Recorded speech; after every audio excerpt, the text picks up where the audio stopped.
What's up, folks? We're back in Stu's garage and we got another Fox body we're working on today. We're going to be putting flares on Eugene's car. That's the multicolored Fox that you saw pulling in. Do me a favor, folks. Everybody, write down in the comments. I want you to write Eugene paint your car because Eugene needs to paint his car.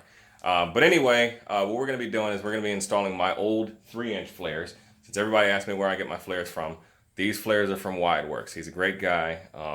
Hit him up. I don't think his website is really that good, but hit him up on Instagram at WideWorks Auto. But anyway, these are the WideWorks flares. These are my old 3-inch ones, and we're going to be putting these on his car. Some people get all upset when we put flares on cars. I had my reasons for doing mine. He's running flares because he's got a massive 295 width tire, and he's setting his car up for grip, whereas I needed a wider stance overall anyway. In the old school, people used to cut up the inside and put tubs and everything. We're not doing that. We're just going to put flares on it. The other thing is, if you own a Fox body, you know that basically in stock form, a 245 is pretty much like the best that you can hope for and not have issues if you're completely stock. You can run a 275, but the way that solid axle moves left and right, even if you put a 275 on, your tire is going to bounce back and forth and it's going to get cut on the driver's side or the passenger side. So anyway, that's why we're going with the flares. I wanted to show you this process because on my car, I had done things a little bit different and it turned out different on my car. So anyway, this is the proper way to do rear flares on a Fox body, and you can actually take this method and use it on most other types of cars. So here we go. All right, so your first step is going to be to go ahead and mock up your fender flare, get it sitting exactly where you want it. You're going to want to move it higher and lower depending on your fitment, and you want to have any spacers installed that you're going to use pretty much at this time. So once you get your flare mocked up to where you want it, the next thing you're going to do is you're going to make an outline around the outside just so you know exactly where the outside of your flare is going to be so that you don't mess anything up in the area on the outside. I'm going to use painter's tape to do that, so let's go ahead and get that part knocked out. All right, so we've got our arc outlined, and we're going to go ahead and pull our fender flare off now, and we see the area that we're going to be working in. So the next step, we're actually going to go ahead and jack the car up. We're going to take the wheel off because we don't want to damage the tire or anything, and then the fun's going to happen when we start cutting into this thing. All right, folks, check this out. So what we're going to do first is we're going to cut along this fender line here. And what that's going to do is that's going to separate the two body panels, the outside and the inside, and that's going to expose the inner fender. And then we're going to use the inner fender to create basically a new fender well. We're going to bend that up and join that to the body, all within these lines. So this is the point of no return, folks, because once you do this, you can't undo it.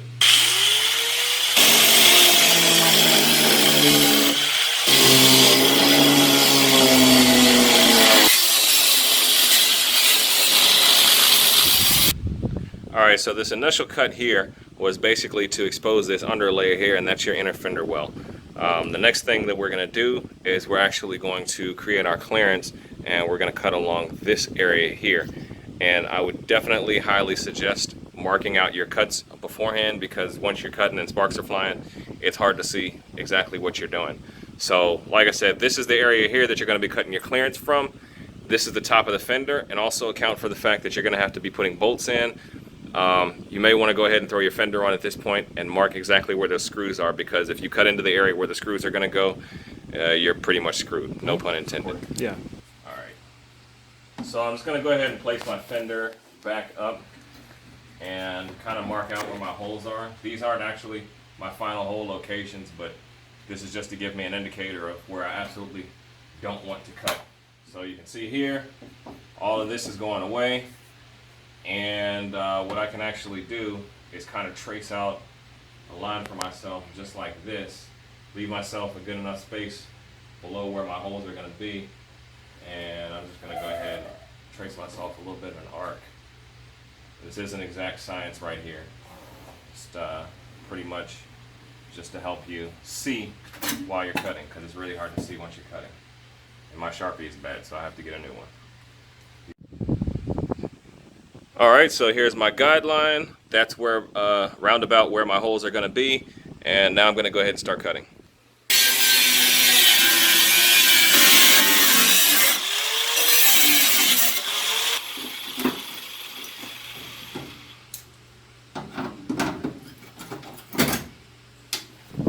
All right, so this is what we want to see.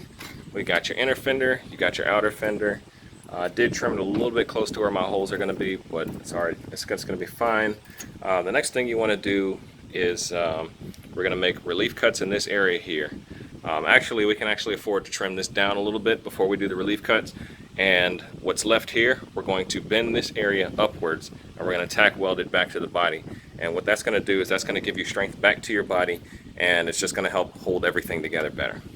All right, I've gone ahead and made my relief cuts, and I deburred this area here and exposed a little bit of metal for the welding, as well as scuffing it here because we're going to be doing the welding. So I went ahead and did all of that. The next thing we're going to do is we're going to bend all of these tabs up to meet this area, and then we're going to tack each tab up for strength.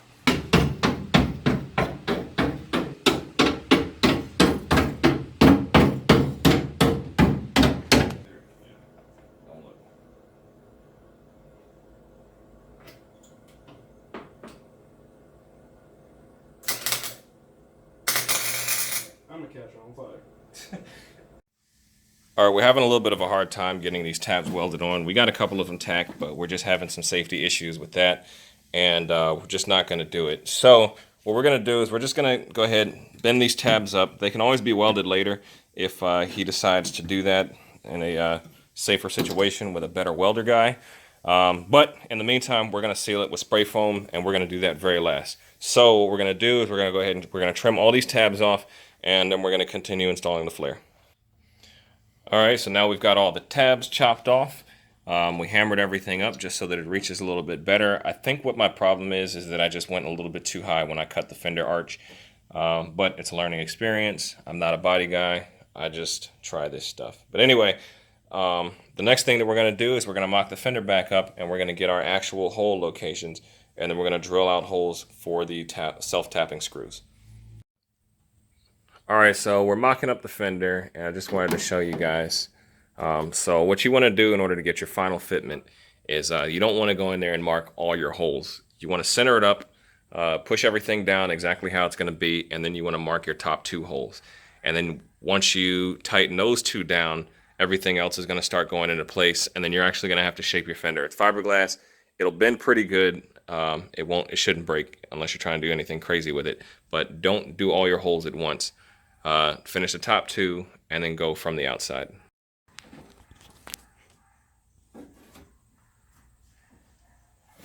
All right, so we've got the flare mocked up exactly how we want it, like I showed you before. And this is how it's going to sit. So I'm going to start with the top. In the past, I showed you guys using riv nuts. Honestly, that was a nightmare of an experience. And what we're using now is these self-tapper screws. And these are a million times better. I get better fitment with these things, and I would never use rib nuts again after using these things. So this is what I would advise to go with. So you're going to drill yourself a pilot hole, and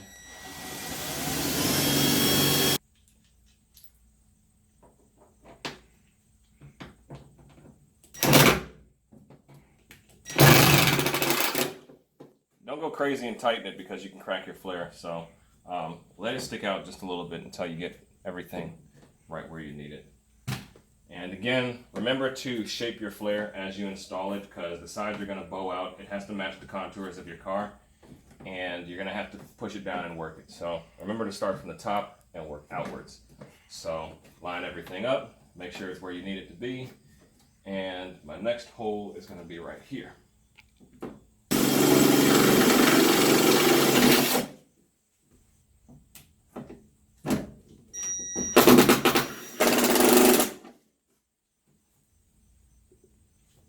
Check it out, we've got the fender flare all the way on. It's completely solid mounted. The next thing we're going to do is you need to protect all this raw metal that we just created. So we're going to mask off the top because paint still could come through this because it's not perfect. We're going to mask this off here, and we're just going to spray the inside with primer and paint just to keep all the areas covered. and then we're going to fill the inside of the fender with foam.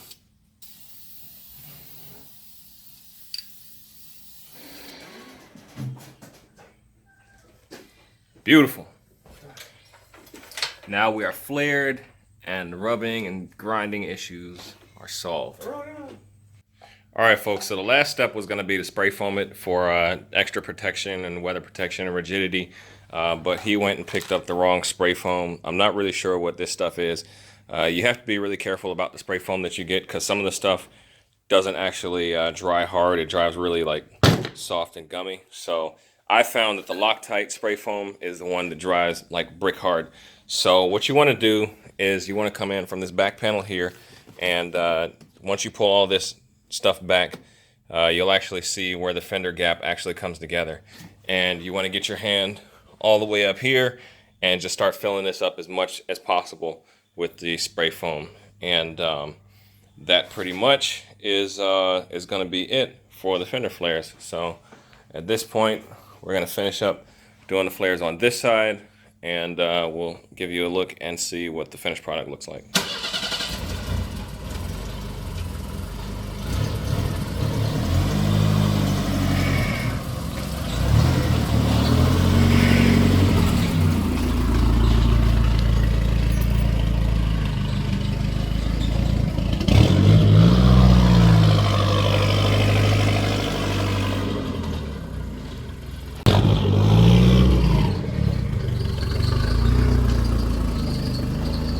Alright folks, there it is.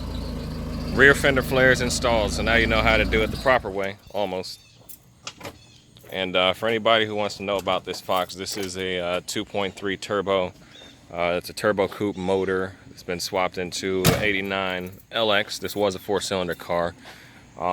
It's got the SN95 rear axle. He's running the hub conversion up front, and a few other goodies. So we'll also be seeing more of this car in the future. This isn't the other Turbo 4 that you saw, the blue car. This is not the blue car. Yeah, the nice one. But that's pretty much it. And yeah, so thanks for watching, folks. See you next time.